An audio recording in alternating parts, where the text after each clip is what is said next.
Hello friends, आज हम कफन कहानी के बारे में पढ़ेंगे। कफन कहानी प्रेमचंद जी ने लिखी है। प्रेमचंद जी का जन्म 31 जुलाई 1880 को वाराणसी के लम्ही गांव में हुआ था।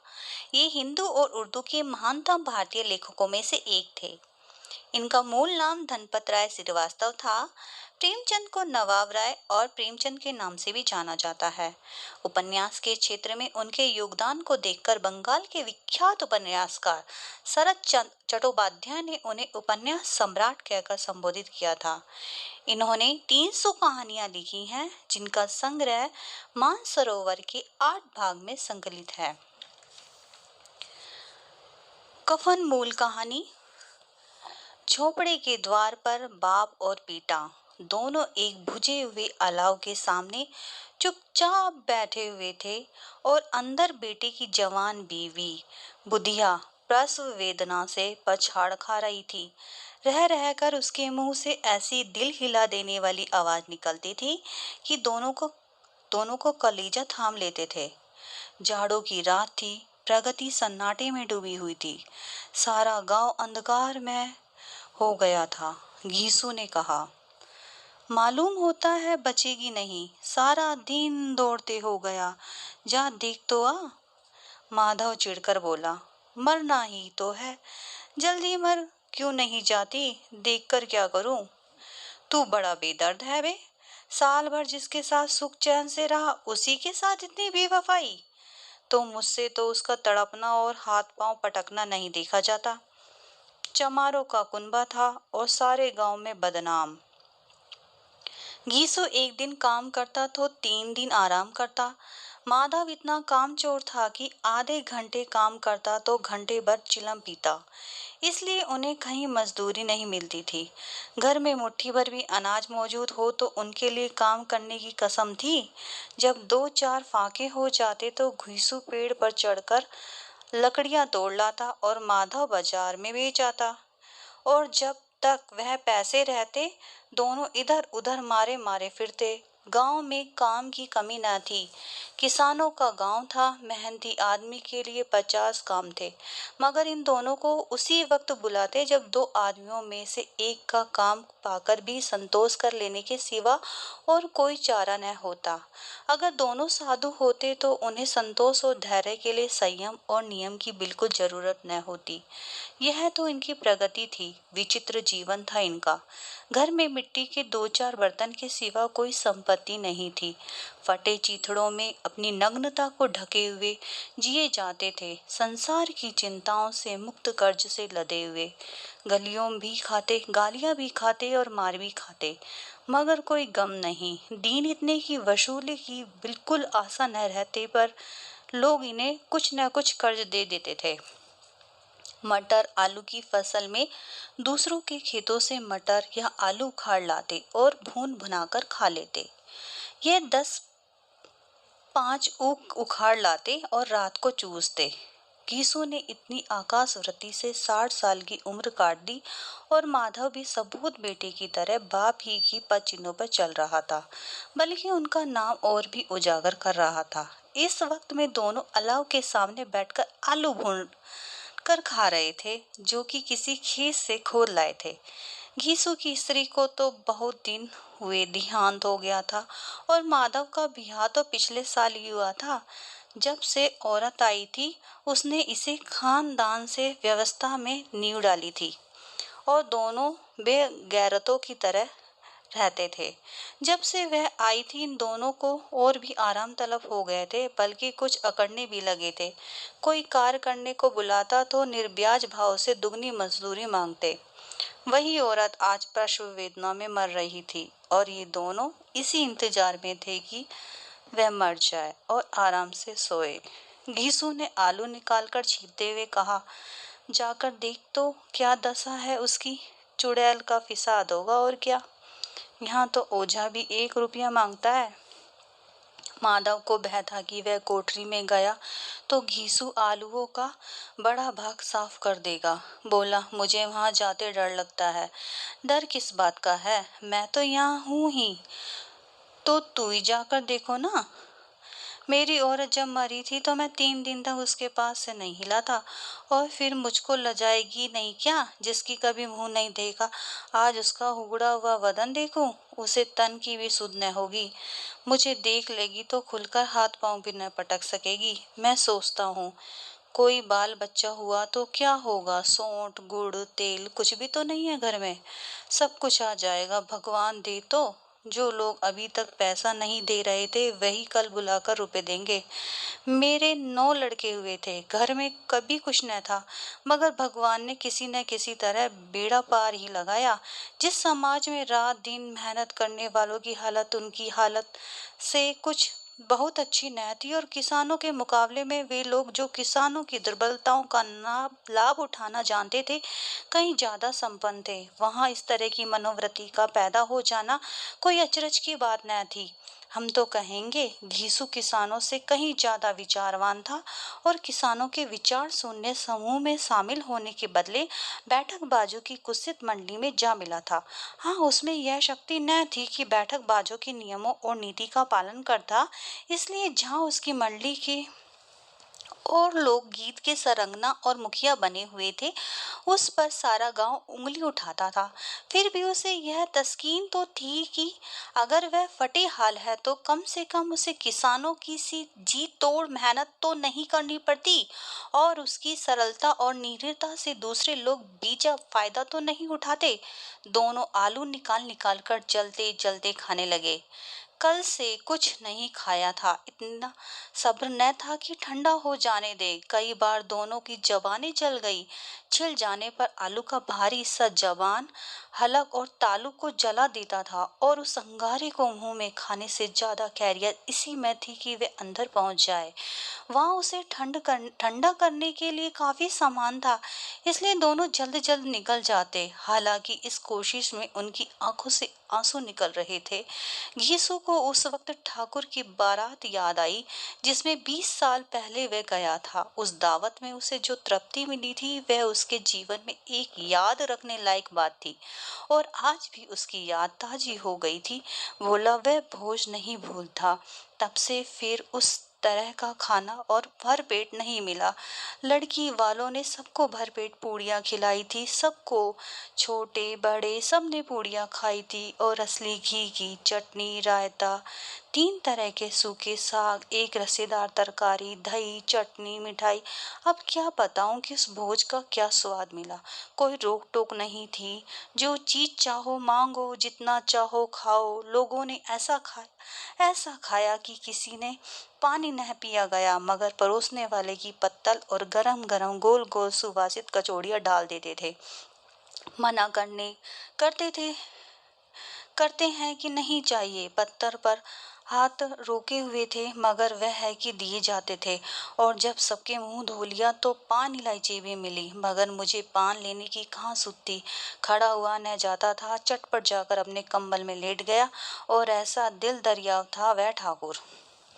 माधव ने इन पदार्थों का मन ही मन मजा लेते हुए कहा, अब हमें कोई ऐसा भोज नहीं खिलाता। अब कोई क्या खिलाएगा, वह जमाना दूसरा था। अब तो सबको किफायत सूझती है। शादी ब्याह में मत खर्च करो, क्रियाक्रम में मत खर्च करो। पूछो, गरीबों का माल बटोर बटोर कर खा रखोगे, बटोरने में तो कमी नहीं है। हाँ, खर्च में किफायत सूझती है। तुमने एक 20 पूरियां खाई होंगी, 20 से ज्यादा खाई थी। मैं 50 खा जाता, 50 से कम मैंने न खाई होंगी। अच्छा पका था। तू तो मेरा आधा भी नहीं है। आलू खाकर दोनों ने पानी पिया, और वहीं अलाव के सामने अपनी धोतियां ओढ़कर पांव पेट पर डाले सो रहे, जैसे दो बड़े बड़े अजगर गंडोलियां मारे हुए पड़े हुए हों। और बुधिया अभी तक करा रही थी। सवेरे माधव ने कोठरी में जाकर देखा तो उसकी स्त्री ठंडी हो गई थी। उसके मुंह पे मक्खियां भिनक रही थी, पथराई हुई आंखें ऊपर टंगी हुई थी, सारी देह धूल से लथपथ हो रही थी। उसके पेट में बच्चा मर गया था।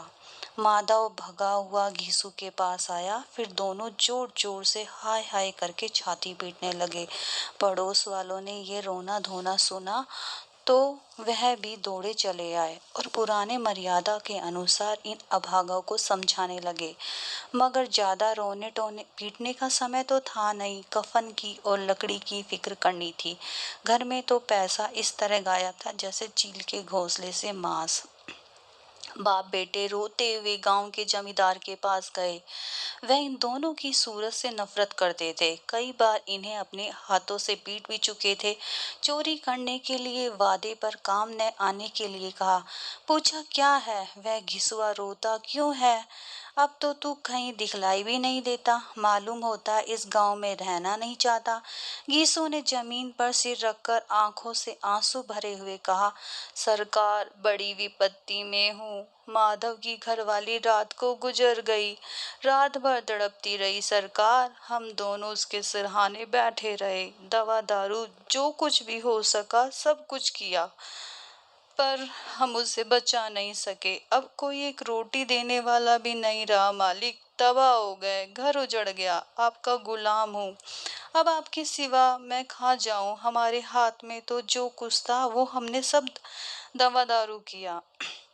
सरकार की दया होगी तो उसको मिट्टी उठेगी, आपके सिवा किसके द्वार पर जाऊं। जमींदार साहब दयालु थे, मगर घीसू पर दया करने, काले कंबल पर रंग चढ़ाना था। जी मैं तो आया, कह दे चल दूर हो यहाँ से। यूं तो बुलाने पर भी नहीं आता, आज अब जब गरज पड़ी है तो आकर खुशामद कर रहा है। हरामखोर कहीं का बदमाश। लेकिन यह क्रोध या दंड देने का अवसर नहीं था। जी में कूदते हुए 2 रुपए निकालकर फेंक दिए, मगर सांत्वना का एक शब्द भी मुंह से न निकला। उसकी तरफ ताका तक भी नहीं, जैसे सिर पर से बोझ उतार दिया हो। जब जमींदार साहब ने 2 रुपए दिए तो गांव के बनिए महाजनों को इनकार का साहस कैसे होता। गीसू जमींदार के नाम का ढिंढोरा भी पीटना जानता था। किसी ने 2 आने दिए, किसी ने 4 आने। 1 घंटे में घीसू के पास 5 रुपए की अच्छी रकम जमा हो गई थी। कहीं से अनाज मिल गया और कहीं से लकड़ी। दोपहर को घीसू और माधव बाजार में कफन लाने गए। इधर उधर बांस बांस काटने लगे।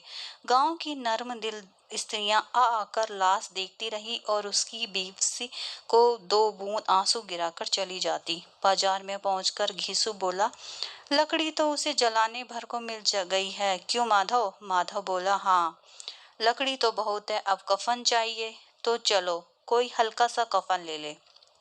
हाँ और क्या, लाश उड़ते उड़ते रात हो जाएगी, रात को कफन कौन देखता है।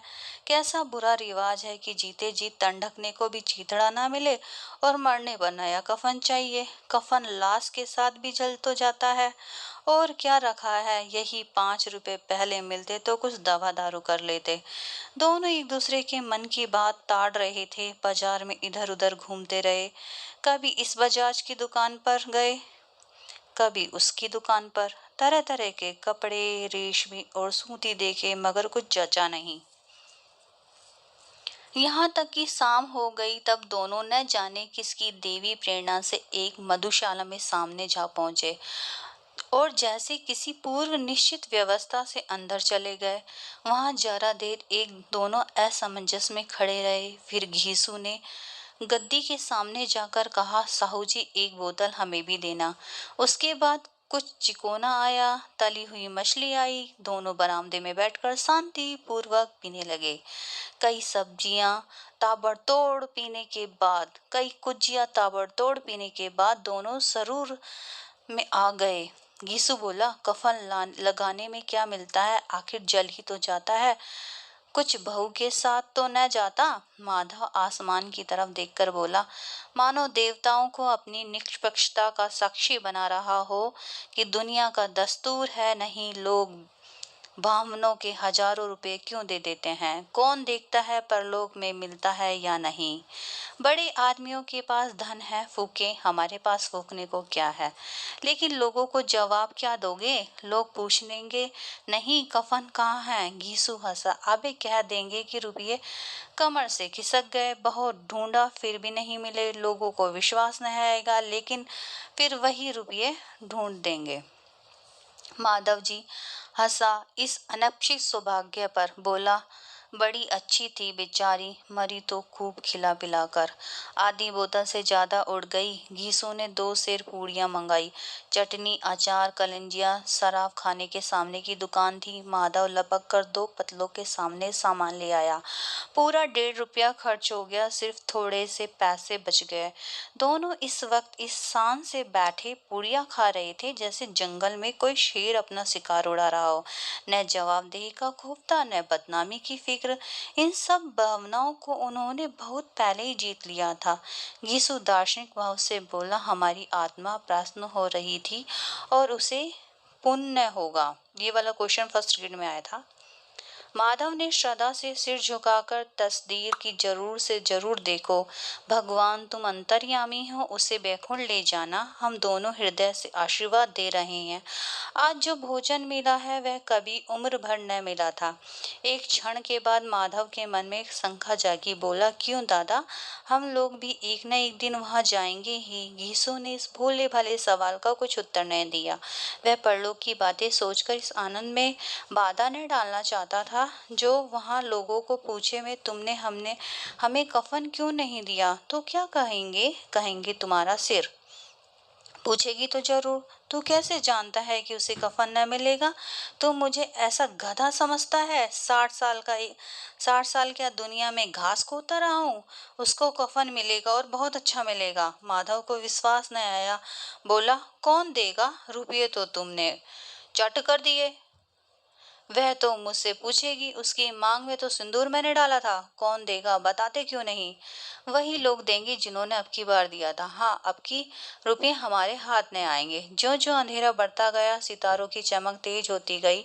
मधुशाला की रौनक भी बढ़ती जाती थी। कोई गाता था, कोई डींग मारता था, कोई अपनी संगी के गले लिपटा जाता था, कोई अपने दोस्त के मुंह में कुल्हड़ लगाए देता था।